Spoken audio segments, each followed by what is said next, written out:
Narinig niyo na ba yung kasabihang bigla na lang na stroke? Madalas, hindi naman talaga ito biglaan. May mga paunang hudyat o warning signs ang katawan natin na dapat nating seryosohin. Kung bigla kang nakaramdam ng matinding sakit ng ulo na kakaiba sa dati, huwag mong baliwalain. O kaya naman, bigla kang nahilo, nawalan ng balanse, o nahirapang maglakad ng walang dahilan. Isa pang malaking red flag ay ang biglaang pamamanhid o panghihina ng mukha, braso o binti, lalo na kung sa isang side lang ng katawan. Pati na rin ang biglaang paglabo o pagkawala ng paningin sa isang mata, at ang hirap sa pagsasalita o pag-intindi sa kausap. Kapag naramdaman mo ang alinman sa mga ito, huwag mag-atubili.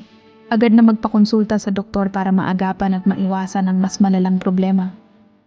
Ang kaalaman ay proteksyon. Kung nakatulong ito, please like, share, and subscribe. Ingat po tayong lahat.